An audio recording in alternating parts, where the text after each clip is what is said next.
The Seven Secrets of Somewhere Lake by Sam Campbell. Chapter 24. Surprise. The brilliant, alluring days of Indian summer rested upon the north country. The forest was dressed in a cloak of many colors. The scarlet of maples, the oranges of aspens, the yellows of birch and basswoods, the rich maroon of oaks, all mingled with the dark green of pines, hemlocks, balsams, and cedars, all in dazzling array. Wild geese were winging their way southward in V formation. Their cries added charm to the scene. Our two lads had gone southward too, and were now caught up in school routine. Each boy bore a purposeful gift as he left. Hybub was speechless with delight when Jenny and I gave him the painting of the mountain lion and her cubs. "Hang it where you see it every day, Hybub," I requested it in presenting it. "It will help you recall lessons of the summer and help you hold your gains." "If I let myself drift away again, will you please set me down on a porcupine?" he answered, his eyes devouring the painting. Tony had a gift too. There was only one thing it could be. It was the only thing he wanted, and it wanted him. So we gave Tony and Zany to each other. As the train pulled out, the two boys and the dog were on the platform, looking out at us and waving. The boys with their hands, Zany with his tongue and tail. Tony had a yard in which Zany could run. He had squirrels and birds coming to a feeding station, and the dog could take care of that. The island seemed empty to Jenny and me when our two lads and Zany were gone. However, nature did not give us time to cultivate loneliness. The forest world was preparing for winter. Xenia seldom visited the island as the fall began. She needed a much larger area in order to gather the variety of food she needed. Likely, she had already selected a spot suitable for hibernation where she could dream the winter away. Zai was an irregular visitor. Occasionally he would put in an appearance, and a beautiful appearance it was, though we could see he was taking to the wilds. Now that Zany was gone, Sally had a chance to grow some hair on his tail, and it was about the size of a feather duster. He was unvarying in his interest to us, however. Several times we came on him far back in the woods. Always he behaved in a most friendly way, staying near us, circling us, and usually touching our fingers with his nose in greeting before he trotted away. Once we saw this fox 10 miles from our lake. Zipper was the most regular guest to our island. There was periods when she was gone for 3 or 4 days, but presently she would appear at our door begging for her favorite tidbits. She still fed on the bottle at times, but occasionally she looked embarrassed and self-conscious when she did.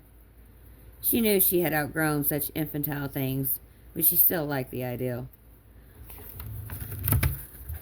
When the bottle was offered her, she would lick the nipple, assume a silly expression, and take it, rolling her eyes at us as if saying, "All right, just to please you, I'll do it, but don't you tell anyone."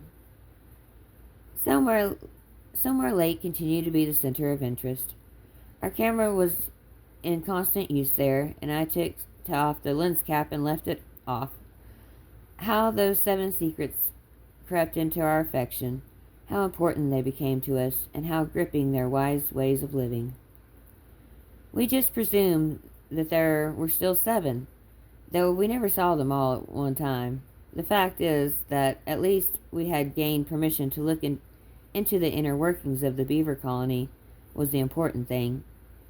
We saw them enlarging their food catches in the lake until the top portions reached above the surface of the water.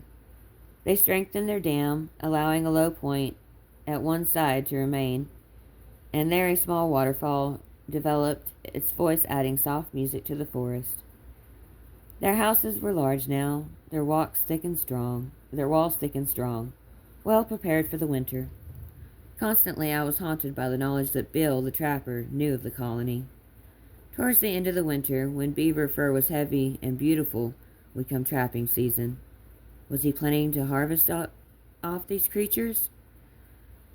Undoubtedly that was true, for the beaver pelt is one of the most valuable in the forest. And to the professional trapper, a fur is a fur, whether it is a pet animal or a stranger, and it is worth so much money that That is all that matters to trappers. We were nearing the time when we must leave on a lecture tour. November changed the face of the forest. Before sharp-edged north winds,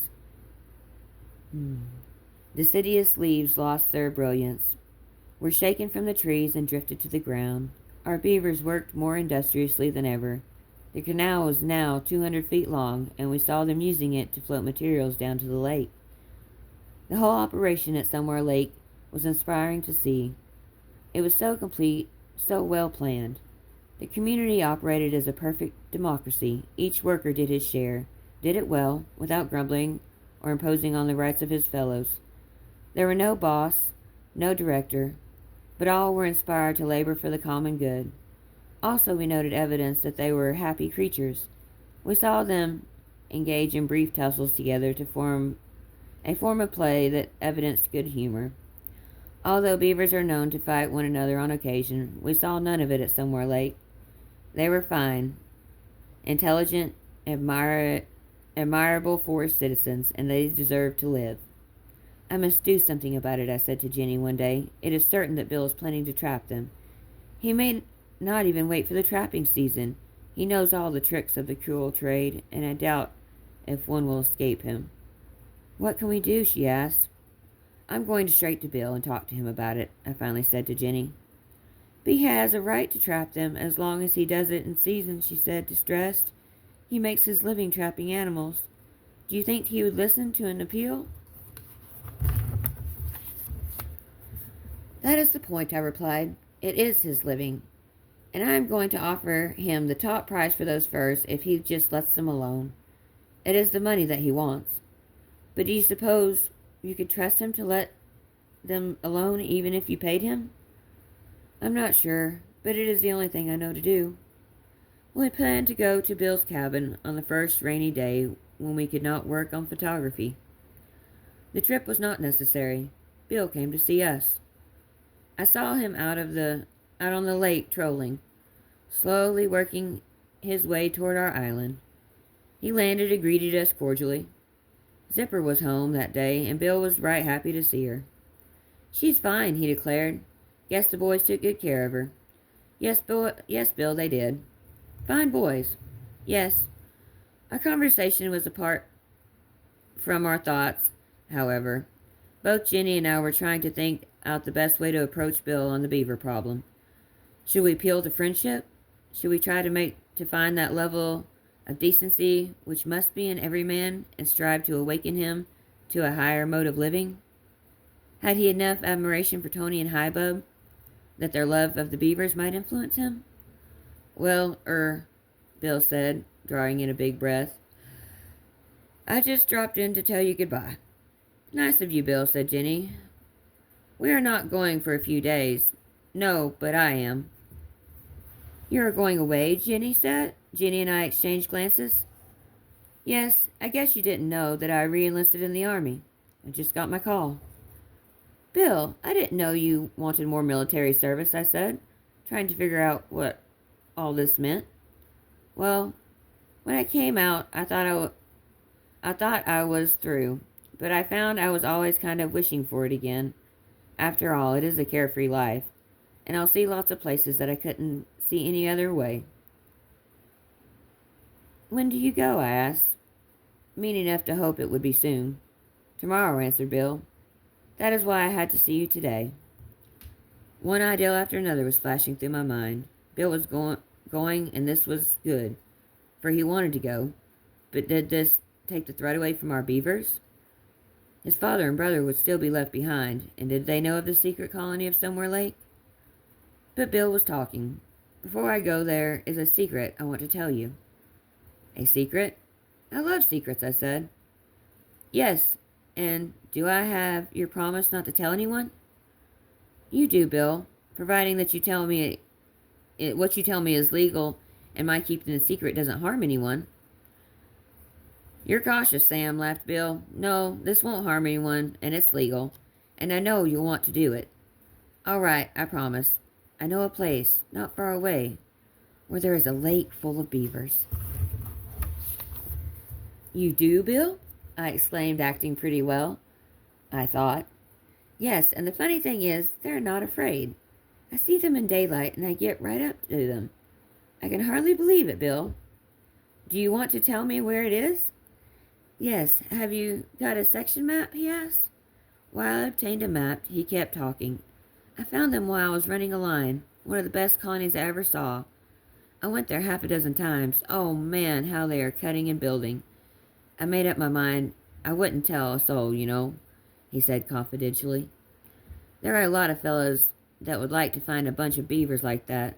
They would trap them out in no time, probably wouldn't even wait for the season for fear someone else would beat 'em to it. I kept it a secret. Good, Bill. That is, were you figuring to take them yourself? Well, they are worth a lot of money, but I won't be here when the time comes. Anyway, I've been having a lot of fun watching them. Now I'm going to tell you where they are, so you can make pictures of them. Don't even your father and Ed know? Asked Jenny. No, those beavers wouldn't last a month if they knew. Nobody knows but me. Now look, there is the section line. I've been coming in from the west, but maybe you can find it from this side. And Bill proceeded to show me the exact location of Somewhere Lake. I was wanting to tell Hubbub and Tony, he said, winking. They like animals so well, but I was afraid. Boys do a lot of talking, and they might tell someone in town. Then, goodbye, beavers. Bill, I said after he had shared his beaver secret with us fully, what would 7 beaver skins be worth? He named a figure with a shake of his head, indicating it was a right good sum in his eyes. Hope nobody collects it, he added. I wrote out a check for something more than the amount. Bill, I said, you will be serving us by being in the Army. In appreciation, we want you to take this gift. Bill looked at the check and then took it hastily. Looks mighty good, he said. I don't have very much to go on.